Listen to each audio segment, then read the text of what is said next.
Hi, hi, good evening. My presentation today it's about threat actors in the digital world. I'm Edith Anna Angier. My research is on the following. I researched and I had the following findings.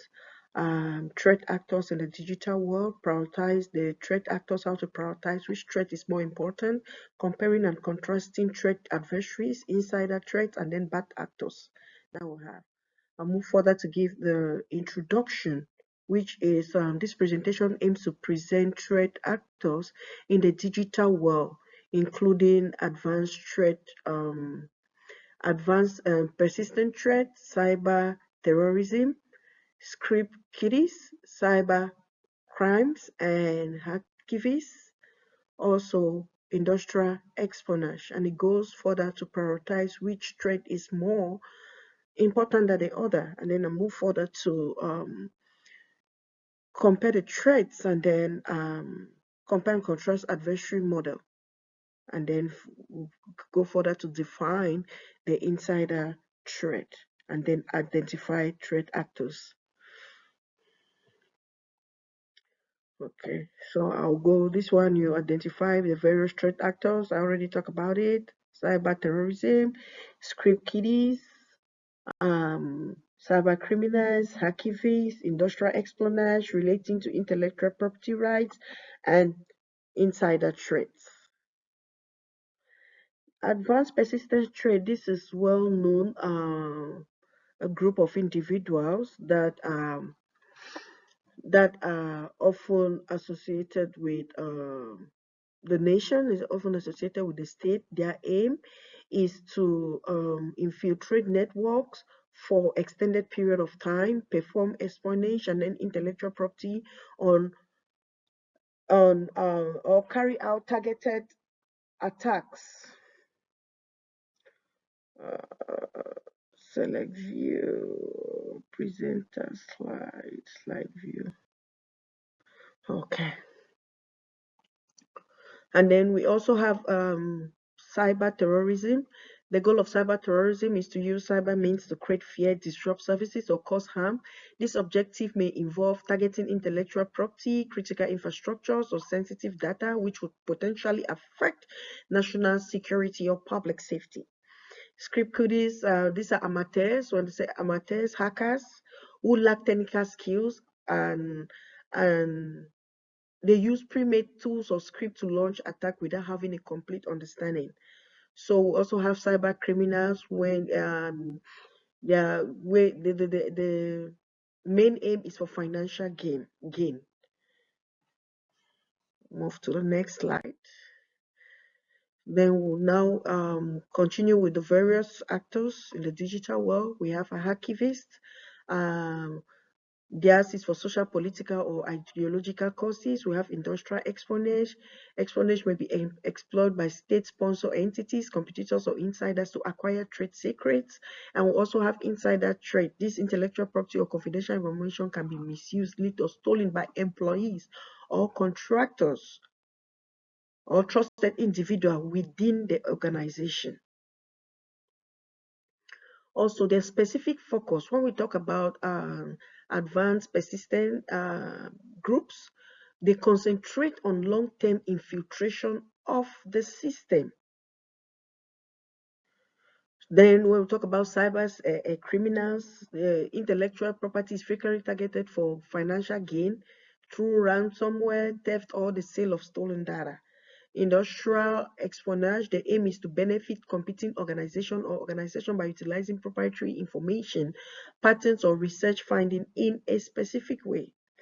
Then we move to insider threat, which is the intellectual property can be compromised by employees or insider either intentionally or inadvertently by leaking, misusing, or stealing sensitive data.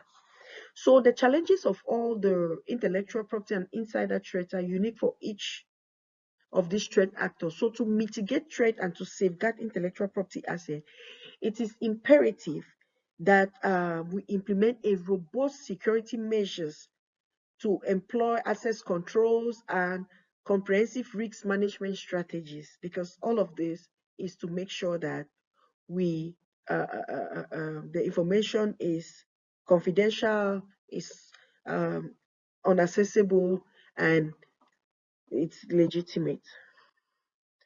Okay, so we move forward. So how do we prioritize threat actors concerning intellectual property rights? This slide go further to prioritize which one it has a higher risk and which has a lower risk. So the advanced persistent threat, the risks of insider threats and industrial espionage have high risk. And then meanwhile, cyber crimes, they have a moderate to high risk. And then hacktivities and cyber terrorism, their risk, it's low. So the prioritization process can be tailored to a specific industry, their geographical context, and the organizational unique circumstances when you understand how to prioritize which one is important and which one has high risk. We move further to compare and contrast threat and adversary related to each threat actor. An adversary within the field of security refers to an attacker who has malicious intent undertaking an attack on a system protocol. Typically, here their goal is to disrupt or prevent proper operation of the secured system. Thereby, they violate confidentiality, data integrity, or availability of the system.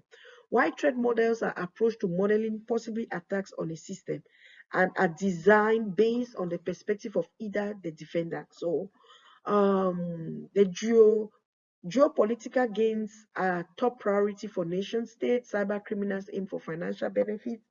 Activists pursue ideological motives, and insider motive range from personal to financial ideology. So nation state and sophisticated cyber criminal possess advanced capability, which activists might rely more or less on sophisticated methods. Nation states target have critical infrastructure. Cyber criminal target financial grade. Activists target entities by perceiving an adversarial, while insiders often target their own organization or sensitive data. Anyway, we'll go further to say that the risks posed by various adversaries in the cyberspace can be mitigated by tailoring cybersecurity strategies to each threat actor's motives, resources, and targets. Okay, this slide goes further to define the insider threats and the problems associated, assumptions, goal, capabilities, favor techniques, and aversion to risk. So here, the insider threat here is used to describe the danger that individuals within an organization pose when they have authorized access to the system, to their network or sensitive information, and either deliberately or unintentionally misuse, leak, or steal this data, thereby compromising security. So most often, the problems that are associated with these insider threats are it leads to data breach, it leads to intellectual property theft, it leads to reputation damage and financial loss.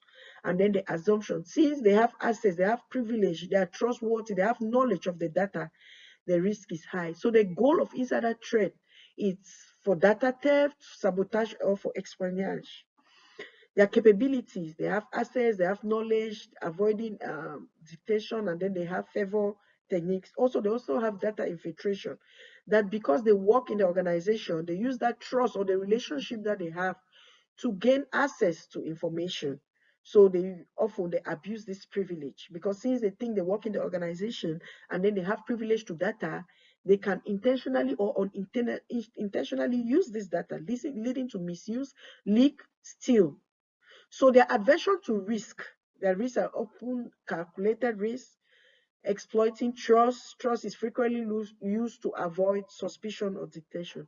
So to prevent insider threat, it is important for organizations to have a robust access control, conduct regular monitoring, employ behavioral analytics, enforce least privilege principle, and provide complete training and awareness programs to employees to maintain a secure environment. Thus, it is important to regularly evaluate and address the risks of the insider threat.